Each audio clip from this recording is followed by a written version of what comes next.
a greater sacrifice, but they knew that when they signed up. And I talked to my colleagues, and they all knew that when they came aboard. And rather than unfair, I think it's just something that we needed to do differently. And I think we've finally, hopefully, we've achieved that.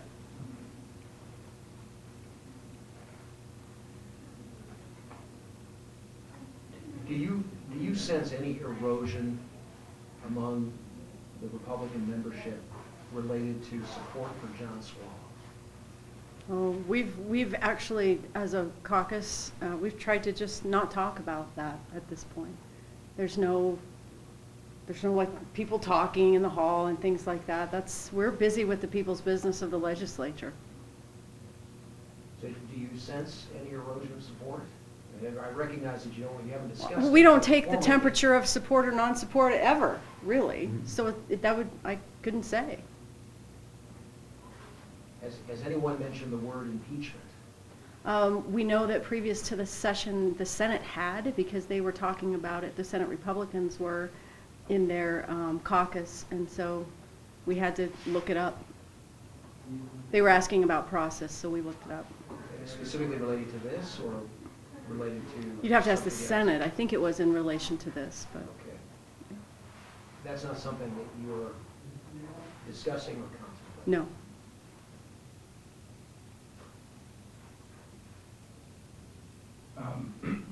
My turn. Last night the governor talked about the 66 by 2020. Beyond sort of the goal, do you guys have a roadmap mission to how to accomplish that? Well, that's going to be one of the challenges with the 66 by 2020. What will actually get us there? What are the steps that we need to take? The policies we need to implement? What are the things that we need to do? The programs we need to fund? Those are all questions that are still out there. We need to put, I've called it previously in other places, we have the bones, now we need to put the meat on the bones. How do we get to the 66%? That's what we'll be talking about. But at this point, you don't have... We have some good ideas. We have suggestions from the governor, the things that he thinks are important. We have some priorities from the State Board of Education that they've proposed to us. But in terms of having a legislative agenda at this point of how to get there, that's yet to be determined. The Utah policy today, Bernie says you guys were briefed this morning on on options for funding the Voluminous Trustee.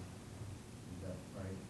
Was that yesterday? We've had those discussions for some time. Who's us guys? I didn't read the article. Leadership, I'm sorry. Oh, okay. We've had those discussions for some time. Where are you on that? No, we're still taking information from staff. Is that going to be a must fund, likely fund, or something you'll put off this session? We don't know yet. We like to handle things, but we don't know where it's at. We haven't had recommendations back to us on what might be the course to follow yet.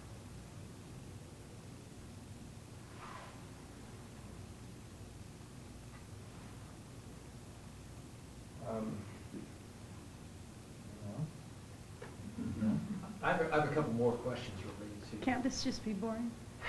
No. It's all Robert's line recording. I got piggyback. I'm not answering questions.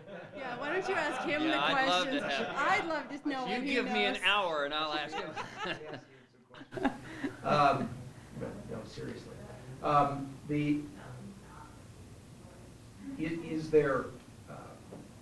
Is there some, what would, in your mind, trigger discussion about potential impeachment? Would it have to be an indictment? You know, or something else? honestly, we are busy doing the people's business in the legislative session. This isn't something that we discuss on a regular basis or daily basis or hourly basis. It's almost like you're trying to create this that's out there.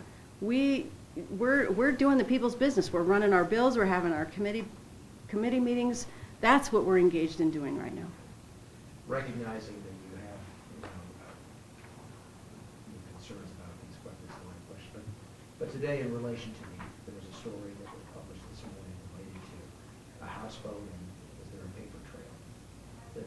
that concerning? I'm not, like I said, I'm doing the people's business. I try, no offense to any of you here, but I try not to read a lot of the paper. So I can't comment on that because I don't know the details of what was in the story. Okay?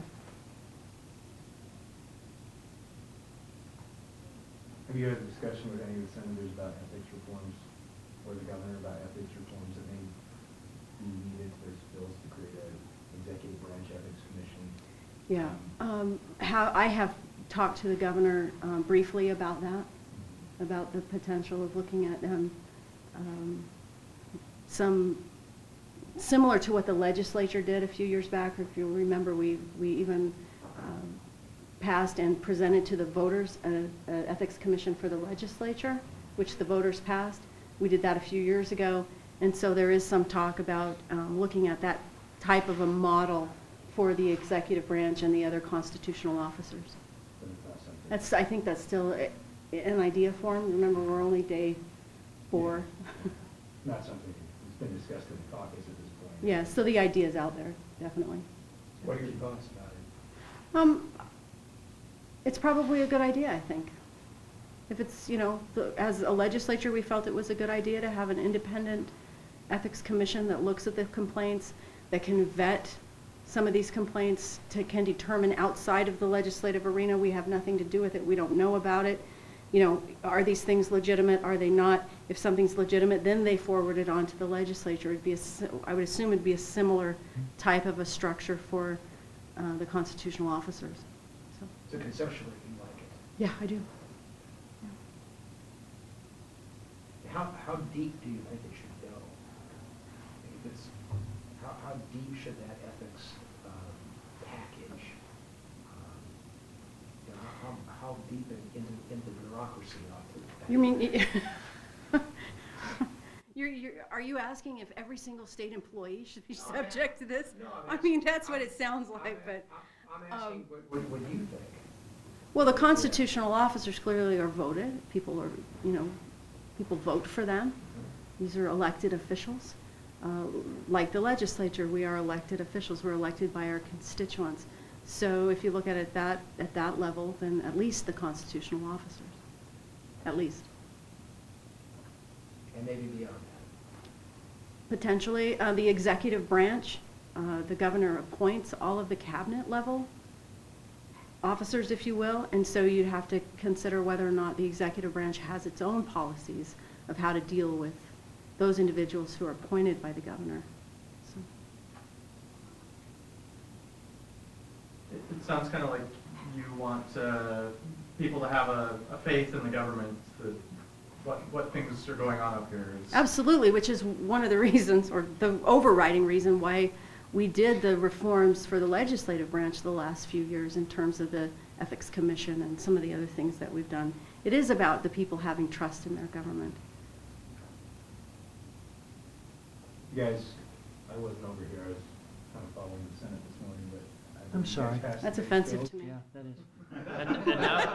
And now you want to ask a question? They move a lot slower. They're easier to keep up with. All right, Right you're on. back in our good graces. You guys passed the base budget bills, I believe.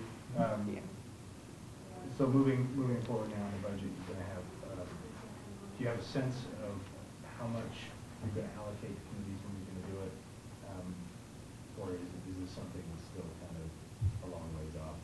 Yeah, right now we're at the same amount as they had last year, the base budget, if you will. So if that's how it remains, then the work of the committees is to look at what's been appropriated in that base level, and they may want to make adjustments. They may want to not fund a program and shift that money somewhere else, or or start a new program with money that they've taken from another. I mean, those kinds of things is the work of the committees. We won't know officially what our projections are until the February numbers. So that's really what we're waiting for, is the February projections.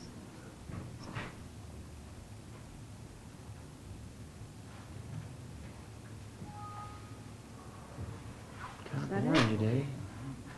That was fun.